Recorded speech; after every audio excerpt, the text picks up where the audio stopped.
Hey all you sexy viewers, make sure to check out our brand new It's a Lifestyle line of Lazy Gecko gear. You can find the link here and in this video's description. Now let's get started. We'll pick up where we left off. We're in the middle of a 12-day passage taking us over 1,500 nautical miles from Grenada to St. Croix to the U.S. mainland. Let's have some fun. Welcome to Lazy Gecko Sailing. I'm Brittany, and this is Jeremiah. I came from the mud. We've been sailing the world and filming it all for you. Strong like a tree. Now come along with us on our next adventure. Oh, I've been wrong. Make sure to click subscribe so you don't miss any of the fun. Hope they won't shoot me down soon. What was our highlight today? Catching a fish! Yes! We got Daddy back there filleting it up. What is fishing history? Believe it or not, the seas have calmed down. It was a little rough yesterday and last night. Today's a little better. Our wind is dying a bit, which means our speed is dying. Yesterday we had an aircraft circling the boat. I was almost asleep and I heard the radar going off out here, and Brittany was watching like in circles around the boat. At first I thought she said it was a UFO, but I came out and I saw a P3. I believe it was a P3 Orion, but a P3 was circling us, and then they called over the radio, Calypso. So they were able to see the boat because I'm not transmitting AIS. Sometimes I don't transmit it, but they were able to see the boat name from the air, which was pretty cool. That's how close they were. They probably had some type of pod, but yeah, they called Calypso, and I answered, and they asked how the seas were, and I asked them if they were a U.S. Navy aircraft. They said no, they were Customs, Border Patrol. That was cool, and I was hoping they were good. You know, we're heading to St. Croix from Grenada, whatever. And they said, all right, have a good day, and they just rolled out.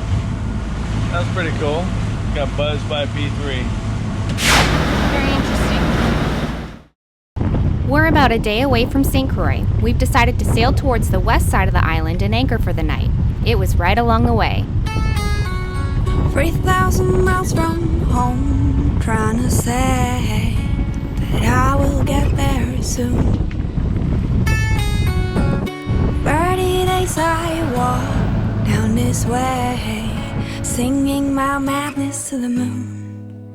I met a cat on a tree, and it talked to me about things we don't see.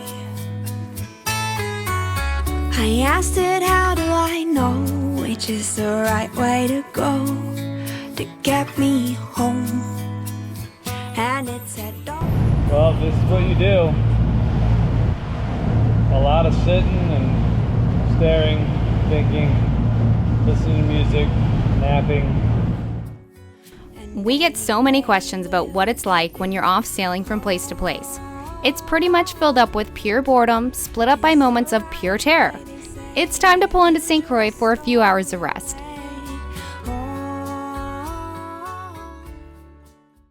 After what was about an 8-hour stop, we're back at it cruising along Puerto Rico's south coast.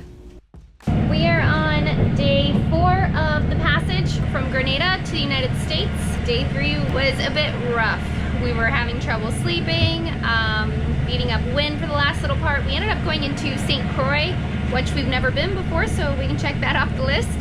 And we anchored. We got in around 3 a.m., dropped the anchor in the dark, and just crashed, went to sleep. We really needed that break. The boat was becoming a mess. It was gross. But day 4 is much better. We woke up today in St. Croix, and I was able to make some homemade crackers and some banana bread. I had no idea I could make my own crackers. Look at that. Yeah, made those suckers to dip in avocado.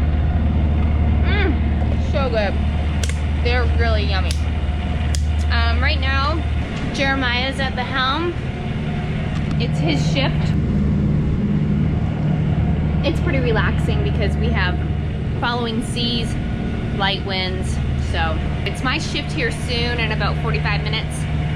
He's doing 3 to 6, I'll do 3 to 9, and we'll carry on with 3 hours switching there from that point on. I'm gonna get out of my bikini. Oh, we were in St. Croix, so I thought that the American bikini was kind of fitting. I don't know, why not? So I'm gonna get out of this since the sun's gonna be going down here soon, and I'd like to be more comfortable. I tend to get a little chilly at night. And I'm probably gonna make the boys some dinner. I'll be having lentil soup, and I don't know what to make them. It's calm, so I can actually cook a little something. Yeah, just checking in.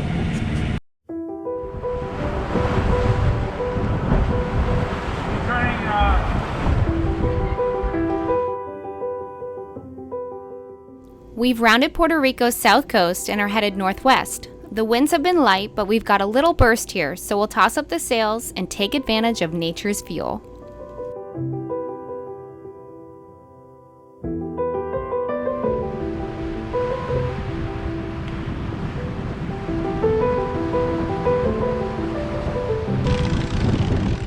This area is full of humpback whales and a few other surprises in the water as well. Stay tuned.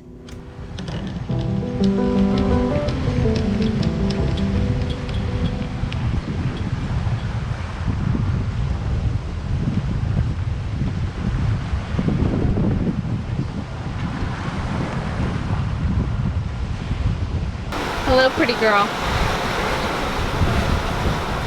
You got a bath today. You must feel pretty good. You're cute. You feel better now that you've got a bath and you have a clean pool? All right. Hello, Captain. Hello, dear. Where are we at? Give me an update. Just left Puerto Real. Came offshore. The winds are coming from the south, which they will not be coming from the south, but for now, we went ahead and put the sails up. I'm just letting the engines cool down for a minute before I shut them off. We're not motoring at all right now, just chilling at idle. And we'll sail as long as we can. It's supposed to be light winds across the Mona today. Right now they're 14.4 apparent, so a little bit faster than that.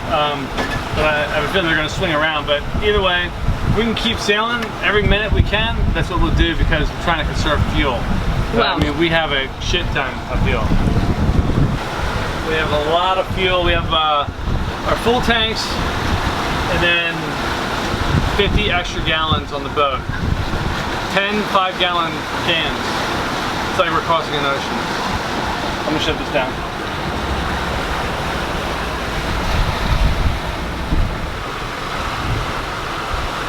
And then, once I do that, I put both engines in reverse. Now they're both in reverse, that folds the props, and we usually get about a knot of speed out of that, but the props folding. So, but right now we're cruising at 6.1, 6.4, so we just folded the props and went from 5.9-ish to 6.4 in pretty light winds going downwind, 6.7, 8, that's good. So, and that's in 14, 15 knots. So the folding props is great, and believe me when I say a knot is a huge deal out here. Like if you get like a knot more, you're like, what? We're gonna get there way early. Yeah, no kidding. Beautiful day though, it's downwind sailing, supposed to be calm. Should be good. How you feeling? You feeling all right with your seasickness? The first 3 days on when we crossed the Caribbean Sea, I was pretty sick. Well, we were rolling in like, I mean, we were big waves. We were cooking at like 10, 11 knots. That was awesome. But, Yeah. I mean, the boat it wasn't comfortable at all for anybody. I think I just laid down the entire time. My watch. Yeah. I'd cook and then I'd go lay down in between for like an intermission. Yeah. I didn't really cook, but just even getting like a plate, I'd have to go lay down. Yeah. Yeah, it was pretty bad. But, you know, That's all right. you're doing great. I think Reese, I mean, he kills it. Yeah. That kid is always like just solid. You just got some ice cream, right? How was your ice cream? Yeah. What kind of ice cream? What'd you like Sandwich better? ice cream and Fish pop. push pop Yeah, ice cream sandwich and push pop. Which one would you like better? sandwich. Ice cream sandwich. When we were putting the sail up, I was just about to move one of the GoPro, and we just we're motoring at a really low idle, but we're motoring, and we were about to pull the Gecko out. A big freaking it was like an air tank or something, steel, just floating. And it went right by it. Although we didn't hit it. One thing I worry about out here is you don't want to hit something, especially in the middle of the night, you know? Oh gosh. I always think about it the entire time. That's great. Jeremiah is usually on edge during big passages. Not to a fault, but he definitely is on high alert. You never know what can happen. He doesn't ever get complacent, especially in risky areas such as the Mona Passage. The Mona Passage between Puerto Rico and Dominican Republic. We're gonna go whoop, right up it. Horseshoe Shoals right here that's where all the big seas happen. But we have a good forecast, so we should be good to go.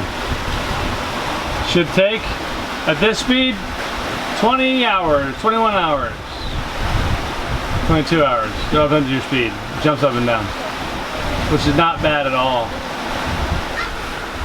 Eating guacamole. Yeah. My avocados are starting to go bad. But I put them in the fridge, hopefully that stops them, with my homemade crackers. Nice. From almond flour, oat, something. I don't know. Homemade crackers. That's pretty cool. Yeah. You know, it's kind of crazy backtracking. I always said we'll never ever backtrack. That's why we're doing it, by the way. Because every time you told everybody I'll never go back, I was always like, yep, we're going back. But it's okay.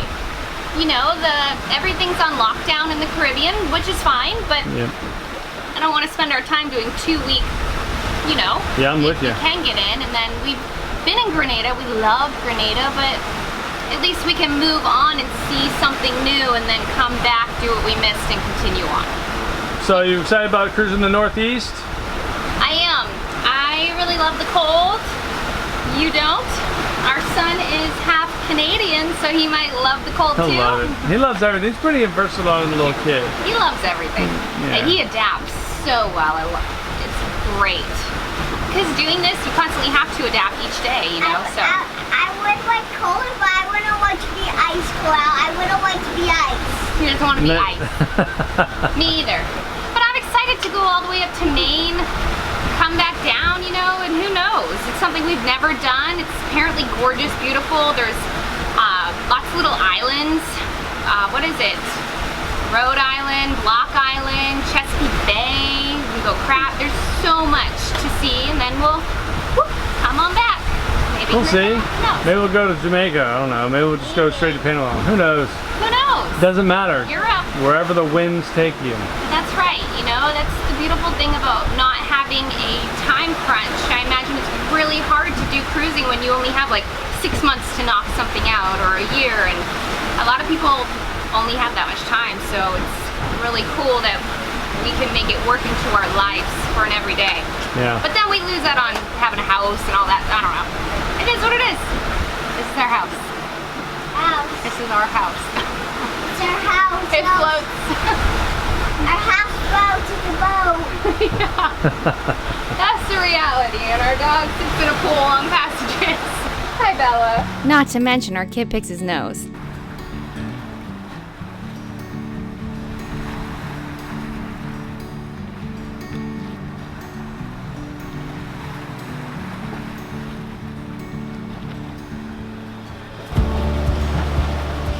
Calypso's on point.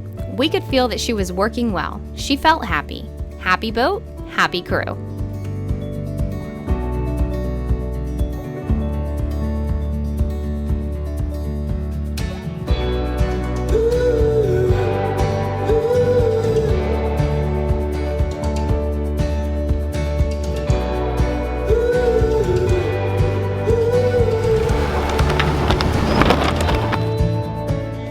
Another beautiful day. Weather forecasters have also been doing a perfect job along this journey. Only another week or so to go. Coming up on the Lazy Geckos. That's what I'm talking about. Yeah, shoals that I'm worried about. Some checks around the boat. Put it in now into our tanks and see where we're at. It looks hard. Moments like this that you'll remember. Probably set itself with the, oh, there's There's another one coming. During a storm, you should put stuff in your microwave. How's your pill assortment? Just slap a sticker on? Go for it. Slapping a sticker on. Not that it's fixed, but we have tried. I have an hour left on my watch. Bloopers. Got an Uber to get some groceries and we saw this cute little bar to stop at. Sarah said she'd take one for the team and try the oyster. So that's what we're gonna do. One oyster. So we'll be sure to get that on video. But hey, we got a nice spot to have a beer or a drink. I thought I saw you coming, so I flipped it on. Here's your coffee. Thank you, baby. You ready for this? No. We're passing Billy Joel's estate. Get that first. If it lets loose, it's gonna probably plummet into our boat. They were under the bow already. Want more? Check us out at lazygeckos.net. Remember, patrons can get complimentary access. You can also visit our Vimeo channel. The link is below. Don't forget to click subscribe to get all of the fun. See you next week.